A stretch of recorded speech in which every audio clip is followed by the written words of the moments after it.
ഗൃഹപാഠത്തിലേക്ക് തിരിച്ചെത്താം. മനുഷ്യ ശരീരത്തിൽ സൗഭാഗ്യരത്നങ്ങളുടെ സ്വാധീനം എന്ന വിഷയത്തെക്കുറിച്ച് നമ്മൾ സംസാരിച്ചുകൊണ്ടിരുന്നത്. ശരിക്കും നമ്മളിപ്പോൾ പറഞ്ഞു വന്നത് എങ്ങനെയാണ് നമ്മൾ ചൂസ് ചെയ്യുന്നതിനെ കുറിച്ചാണ്. നമ്മൾ ഈ ഹസ്തരേഖ നോക്കി ഇപ്പം ശ്രീലങ്കയിലും കർണാടകയിലും ഒക്കെ രത്നങ്ങൾ ധരിക്കുന്ന ഒരു പ്രവണത കണ്ടുവരുന്നു. ഇത് ശരിയാണോ? ഹസ്തരേഖാ ശാസ്ത്രമായിട്ട് ബന്ധപ്പെടുത്താമോ? ഹസ്തരേഖാ ശാസ്ത്രം ഇൻഡ്യൂഷൻസ് ആണ് കൂടുതലുള്ളത് ഹസ്തരേഖയിൽ. പക്ഷെ 6 മാസം കൂടുമ്പോൾ ഒരു വ്യക്തിയുടെ ഹസ്തരേഖ മാറിക്കൊണ്ടിരിക്കുന്നുണ്ട്. ചെറിയൊരു കുഞ്ഞിൻ്റെ ഹസ്തരേഖയിൽ കുറേ വരകളുണ്ടാവും. അത് ഗ്രോത്ത് ചെയ്യുമ്പോൾ ചിലവരിൽ കുറേ വരകൾ കുറയും. അപ്പോൾ ഹസ്തരേഖയിൽ ഡിപ്പെൻഡിങ് ജോബ്, ഒരു വ്യക്തിയുടെ ജോബായിട്ട് റിലേറ്റഡ് ആയിട്ട് ഹസ്തരേഖ മാറിക്കൊണ്ടിരിക്കും. ഇപ്പം മരം കയറുന്ന വ്യക്തി അല്ലെങ്കിൽ തെങ്ങ് കയറുന്ന ഒരു വ്യക്തിയാണെങ്കിൽ അദ്ദേഹത്തിന് ഭാഗ്യരേഖ ഉണ്ടാവില്ല. കാരണം അദ്ദേഹത്തിന്റെ പ്രൊഫഷണലിലാണ് ഭാഗ്യരേഖ നഷ്ടപ്പെടുന്നത്. അതുപോലെ തന്നെ ഈ സ്പാനർ, ഈ വർക്ക്ഷോപ്പിൽ ജോലി ചെയ്യുന്ന വ്യക്തികൾക്ക് ഹൃദയരേഖ ഉണ്ടാവില്ല. അവർക്ക് എന്താ ഹൃദയം ഇല്ലാതെ അല്ലാതെ, കാരണം അവരുടെ ജോബായിട്ട് റിലേറ്റഡ്. ഏറ്റവും കൂടുതൽ രേഖകളുള്ളത് പെർഫോമിംഗ് ആർട്സ്, ഈ നൃത്തം, നാട്യം, അതുപോലെ അത് ചെയ്യുന്ന. കാരണം കൈകൾ എപ്പോഴും ഫ്ലെക്സിബിൾ ആയിരിക്കും. ഇത് ചെയ്യും. അപ്പൊ കൈകൾ മടങ്ങാനുള്ള, ഇപ്പൊ ഗർഭാവസ്ഥയിൽ ഒരു കുഞ്ഞിങ്ങനെ ഇരുന്നിട്ട് കൈ വിരിയുന്നതോട് കൂടിയാണ് രേഖ ഫോം ചെയ്യുന്നത്. അപ്പൊ അതില് മാറ്റങ്ങളുണ്ട്. അതും ജെമോളജിയായിട്ട് യാതൊരു ബന്ധമില്ല എന്നുള്ളതാണ് സത്യം. കാരണം ഇത് നോക്കിയിട്ട് സ്റ്റോൺ ധരിക്കുക അല്ലെങ്കിൽ അതിനെ നോക്കിയിട്ട് ഒരു ജ്യോതിഷമായിട്ട് കൺവേർട്ട് ചെയ്തിട്ട് നമുക്ക് സംസാരിക്കുക, അതൊന്നും പ്രൂവ് ചെയ്തിട്ടില്ല. കാരണം ജെംസും ഹസ്തരേഖയായിട്ട് യാതൊരു ബന്ധമില്ല. കാരണം ഓരോ ശരിക്കും 36 മണിക്കൂർ കൂടുമ്പോൾ രേഖയുടെ കളറ് മാറുന്നുണ്ടെന്ന് പറഞ്ഞത്. 60ഓളം ഹെയർ ഒരു മനുഷ്യന് ദിവസം കൊഴിയുന്നുണ്ട്, രേഖ കളർ മാറുന്നുണ്ട്. 6 മാസം കൂടുമ്പോൾ ഓരോ രേഖ മാറുന്നുണ്ട്. ചിലർക്ക് പറഞ്ഞിട്ടില്ല, എന്റെ കൈമ ഒരു ബ്ലാക്ക് മോൾ ഉണ്ടായിരുന്നു, കഷ്ടകാല സമയത്താണ് അതിന്റെ കളറ് ഇപ്പൊ പോയി കിട്ടി, നല്ല സമയം വന്നപ്പോ. അതെന്ന് വെച്ചാൽ കൈകളുടെ ഉള്ളിൽ എപ്പോഴും മാറ്റങ്ങൾ സംഭവിക്കുന്നുണ്ട്. അതും ഹസ്തരേഖയായിട്ട് യാതൊരു ബന്ധമില്ല. നമുക്കൊരു കോൾ ഉണ്ട്. ഹലോ, ഗൃഹപാഠത്തിലേക്ക് സ്വാഗതം. ആരാണ്? പറഞ്ഞോളൂ സാർ, എന്താണ് അറിയേണ്ടത്?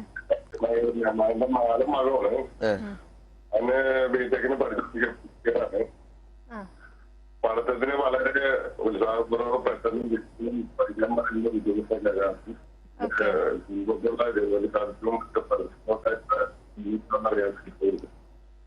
പഠിത്തത്തിൽ കുറച്ച് പിന്നോട്ടാണ്. അപ്പൊ മകൾക്ക് എന്താണ്? മകൻ അദ്ദേഹത്തിന് എത്ര വയസ്സായി? മകന് 14, എത്ര? ബിടെക്കിനല്ലേ? അപ്പൊ എന്താ പഠിക്കാൻ കൂടുതൽ ഓർമ്മ നിൽക്കുകയാണോ, പഠിക്കാൻ ഇരിക്കുകയാണോ?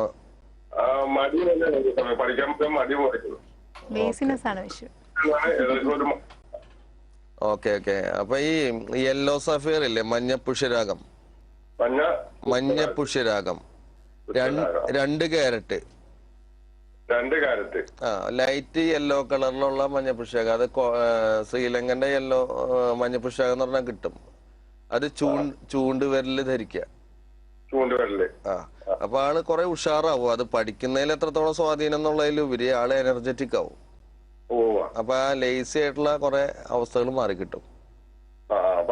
വലത് ചൂണ്ടാണി വരല്, മഞ്ഞ പുഷ്യരാഗം. അത് മതി അല്ലേ? അത് മതി. സ്വർണത്തില് ധരിക്കാൻ നല്ലത്. സ്വർണത്തിലാണ് യെല്ലോ സഫയർ ധരിക്കുക. വിളിച്ച വളരെയധികം സന്തോഷം സാർ. ഇപ്പം പറഞ്ഞല്ലോ, ഇങ്ങനെ പഠിക്കാൻ അങ്ങനെ ഒരു ഉദ്ദിഷ്ട കാര്യത്തിന് വേണ്ടിയിട്ട് ജെം സപ്പോർട്ട് ചെയ്യോ? തീർച്ചയായിട്ടും. ഉദ്ദിഷ്ട കാര്യങ്ങൾ എന്ന് പറഞ്ഞാൽ പഠിക്കുക എന്നുള്ളത് മനസ്സാണ്. മനോകാരകനായ ബുധൻ, അല്ലെങ്കിൽ ബുധൻ എന്ന് പറഞ്ഞ വിദ്യയായിട്ട് ബന്ധമുണ്ട്. ഇപ്പൊ ബ്രഹ്മമുഹൂർത്തം എന്ന് പറയുന്നത് ബ്രഹ്മാവിനെ സരസ്വതി ദേവി ഉണർത്തി എന്നൊക്കെ വിശ്വാസമാണുള്ളത്. കാരണം എന്ന് വെച്ചാൽ നമ്മളുടെ ബ്രെയിൻ ഉണരുന്ന സമയമാണ് ബ്രഹ്മമുഹൂർത്തം. ആ മുഹൂർത്തം തൊട്ടിട്ട് നമ്മളെ ബ്രെയിൻ അലർട്ട് ആയിക്കൊണ്ടിരിക്കും. അതുവരെ ബ്രെയിൻ വളരെയധികം ഇങ്ങനെ കൂളായിട്ട് ഉറങ്ങിക്കൊണ്ടിരിക്കും.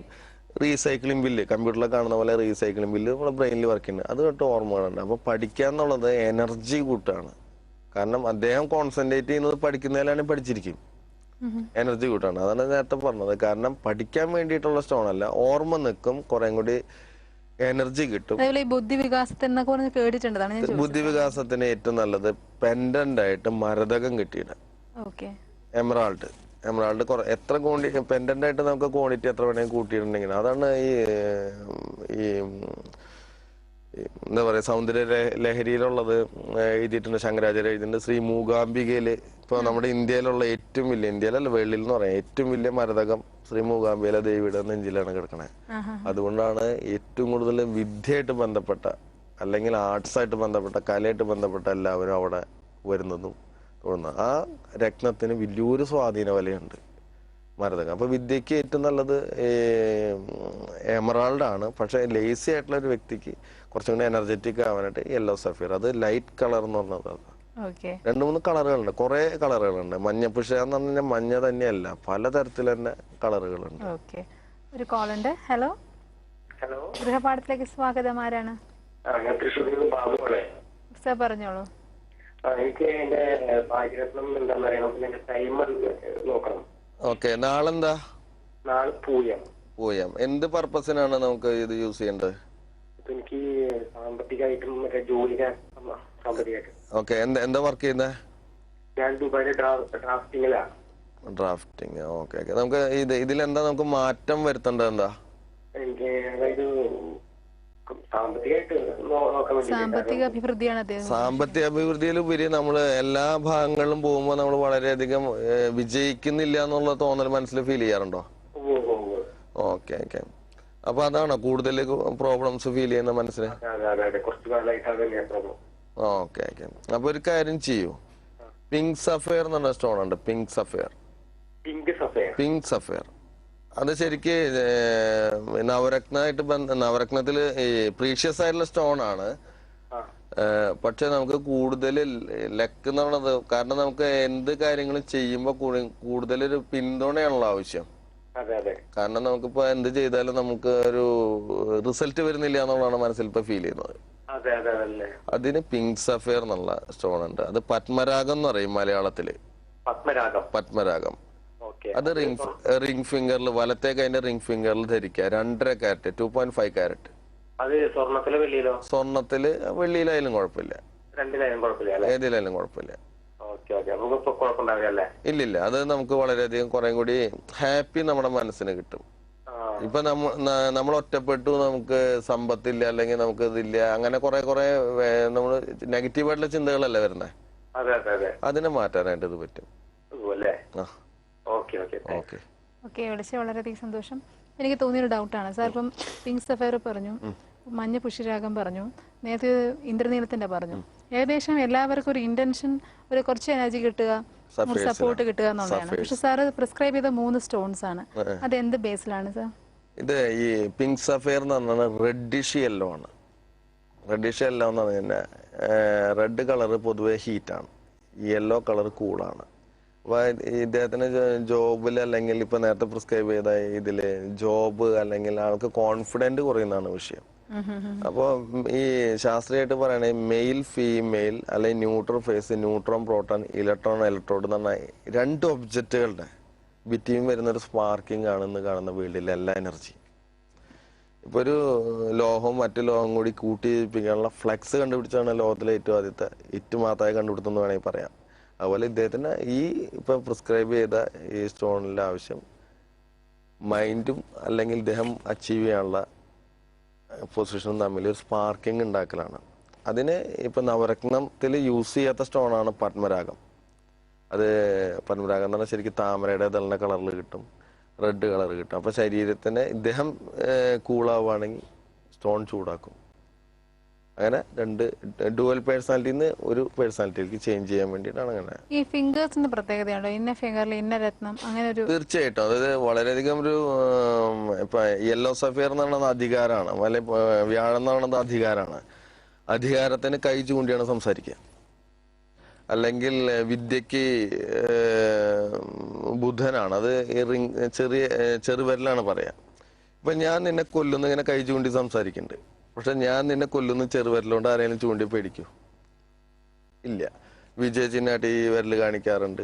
പല വിരലുകൾക്ക് പല സ്വാധീനമുണ്ട്. അതുപോലെ തന്നെ ഇത് ബ്രെയിനായിട്ട്, ചെറുവിരൽ ബ്രെയിനായിട്ടുള്ള ബന്ധമാണ്.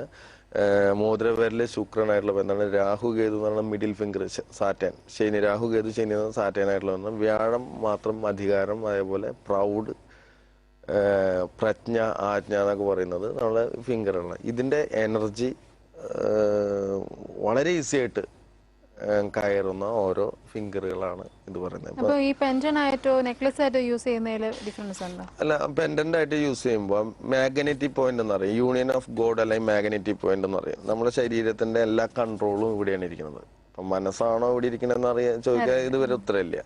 ഇപ്പൊ ഈശ്വര അല്ലെങ്കിൽ അമ്മ അല്ലെങ്കിൽ സഹിക്കാൻ പറ്റാത്ത കാര്യങ്ങൾ എന്തെങ്കിലുമൊക്കെ വന്നു കഴിഞ്ഞാൽ ഏത് മതത്തിലായാലും ഇവിടെ തൊട്ട് പ്രാർത്ഥിക്കുന്ന ഒരു ശീലമുണ്ട് ഇവിടെ. അപ്പൊ എന്താ വെച്ചാൽ മാഗ്നറ്റിക് പോയിന്റിനെ മറിച്ച് 10 അല്ലെങ്കിൽ 30 ഇഞ്ചുള്ള ഒരു ചെയ്യാൻ, അല്ലെങ്കിൽ 30 ഇഞ്ച് എന്ന് പറയുമ്പോൾ ഏകദേശം നമ്മളുടെ ഈ മാഗ്നറ്റിക് പോയിന്റിനെ മറിച്ചിട്ട് ഈ അലുമിനിയം സിലിക്കേറ്റ് അല്ലെങ്കിൽ ഒരു വേറൊരു സ്റ്റോൺ വരുമ്പോൾ എനർജികൾ നമ്മുടെ മനസ്സിലേക്ക് ഡയറക്റ്റ് ആയിട്ട് കയറും. അപ്പൊ ഈ 2.5 ക്യാരറ്റ് പറ്റില്ല, കുറച്ച് സൈസ് കൂടിയ സ്റ്റോണുകളാകുമ്പോൾ കൂടുതൽ നമ്മുടെ ശരീരത്തിലേക്ക് ഫീൽ ചെയ്യും. ആണ് ഫിംഗറായിട്ട്. ഹാർട്ടിലേക്കുള്ളതാണ് ഈ ബ്രിട്ടീഷുകാരൊക്കെ ബ്രൂച്ചായിട്ട് യൂസ് ചെയ്യുന്നത്.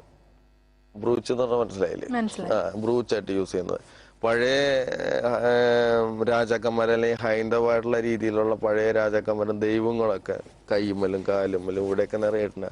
അതിൽ രത്നങ്ങളാണ്. നമ്മൾക്ക് പഴയ കലണ്ടറുകൾ നോക്കിക്കഴിഞ്ഞാൽ ഓരോ രത്നങ്ങളുണ്ട്. അപ്പോൾ മനുഷ്യനില്ലാത്ത ഒരു എനർജി ഈ രത്നങ്ങളെ കൊണ്ട് സൃഷ്ടിക്കലാണ് ഇതിലെല്ലാം ചെയ്യുന്നത്. ഇപ്പം വളരെ കോമൺ ആയിട്ട് എല്ലാവർക്കും താല്പര്യമുള്ളതാണ് ഡയമണ്ട്സിന്റെ ഉപയോഗം. അപ്പൊ ഈ ഡയമണ്ട്സ് എല്ലാവർക്കും ഉപയോഗിക്കാമോ? അതിനെ കുറിച്ച് എന്താണ് സാറിന്റെ ഒപ്പീനിയൻ? ഡയമണ്ട്സ് എല്ലാവർക്കും ഉപയോഗിക്കാം ഒക്കേഷനലി.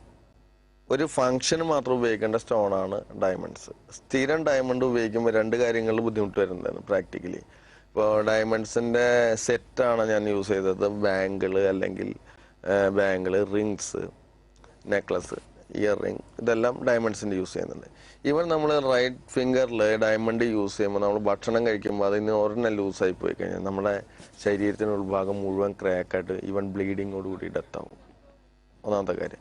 രണ്ടാമത് ഈ ഡയമണ്ടിന്റെ പ്രത്യേകത, ഡയമണ്ട് വൈറ്റ് കളർ മാത്രമല്ല ഉള്ളത്, പല കളറുണ്ട്. ബ്ലാക്ക് കളർ ഉണ്ട്, അതുപോലെ തന്നെ യെല്ലോ ഷെയ്ഡ് ഉണ്ട്, ബ്ലൂ കളർ ഉണ്ട്. ബ്ലൂവിലൊക്കെ ഉള്ള ബ്ലൂ ജാക്കർ എന്ന് പറയുന്നത് ഇന്റർനാഷണൽ ഇതിൽ വലിയ ബ്ലൂ സ്റ്റോൺ ഉണ്ട്. ബ്ലാക്ക് ഷെയ്ഡ് വരുന്ന ഡയമണ്ട് പല ടൈപ്പിലുണ്ട്. നമ്മൾക്ക് മേടിക്കുന്ന സ്റ്റോണുകൾ ഇപ്പോൾ 20 പവൻ ഗോൾഡ് എടുത്തു കഴിഞ്ഞാൽ ഒരു ഡയമണ്ട് നെക്ലസ് ഫ്രീ. അതിൽ ആലോചിച്ചറിയാം, ഡയമണ്ട് എന്ന് പറയുമ്പോൾ ഡയമണ്ടിന് പകരം ഡയമണ്ട് തന്നെയാണ്. ടെസ്റ്റ് ചെയ്ത ഡയമണ്ട് എന്ന് കാണും. അതിൽ കാർബണിന്റെ അംശമാണ് ഡയമണ്ടിൽ കൂടുതലുള്ളത്. പക്ഷേ ഡയമണ്ടിലെ കാർബണിന്റെ അംശം ഈ കട്ടിങ് എന്ന് പറയും, ഓവൽ ഷേപ്പിൽ കട്ട് ചെയ്യുന്ന ഒരു സ്റ്റോണിന് ശ്രദ്ധിച്ചു കഴിഞ്ഞാൽ നമ്മൾ നോക്കിക്കഴിഞ്ഞാൽ നടുക്കൊരു റൗണ്ടിന് ചുറ്റും 8 തരത്തിലുള്ള ദളങ്ങളാണുള്ളത്. 8 × 9. ഇന്ന് വേൾഡിൽ നിലനിൽക്കുന്ന മൂല്യസംഖ്യ തന്നെ 9 ആണ്. ഇപ്പൊ ലവ് എന്ന് പറഞ്ഞാലും ഫ്രണ്ട്ഷിപ്പ് എന്ന് പറഞ്ഞാലും നമ്മൾ അതിന്റെ ആൽഫബറ്റിക് ഓർഡറിൽ കാൽക്കുലേറ്റ് ചെയ്ത 9 എന്നുള്ളതാണ്. അപ്പൊ ഇതിൽ ഈ എനർജി ഇപ്പൊ അതിൽ ആ നെക്ലസുകളിലൊക്കെ സെറ്റ് ചെയ്യുന്നത് ഡയമണ്ടിന്റെ കട്ടിങ്ങുകൾ, അതിൽ ബോട്ടം കട്ടിങ്, അങ്ങനെ കുറെ പോളിഷിങ്, അങ്ങനെ ഓരോരോ ഭാഗങ്ങളുണ്ട്. ആ ഭാഗങ്ങളിലൊന്നും കൃത്യത ഉണ്ടാവില്ല. അപ്പൊ ധരിക്കുന്ന ആൾക്ക് ഈ ഇതിൽ വരുന്ന പ്രകാശം അല്ലെങ്കിൽ രശ്മി ഡയറക്റ്റ് ആവില്ല കിട്ടുക. ചിലപ്പോൾ നമ്മുടെ ശരീരത്തിൽ നിന്നുള്ള എനർജി പോലും പുറത്തേക്ക് വലിച്ച് പോകും. എനിവേ നമുക്ക് പ്രേക്ഷകർക്ക് മനസ്സിലായിട്ടുണ്ടാവും, ഒരു രത്നം ചൂസ് ചെയ്യുമ്പോൾ ഒരുപാട് ഫാക്ടേഴ്സ് നമ്മൾ ആലോചിക്കേണ്ടതുണ്ട്. കട്ടിങ് സാർ ഇപ്പോൾ ലാസ്റ്റ് പറഞ്ഞ കട്ടിങ് തൊട്ട് നമ്മുടെ ശരീരത്തിൽ എങ്ങനെ ആക്ട് ചെയ്യും, നമ്മുടെ ആവശ്യം എന്താ, അങ്ങനെ ഒരുപാട് ഫാക്ടേഴ്സ്.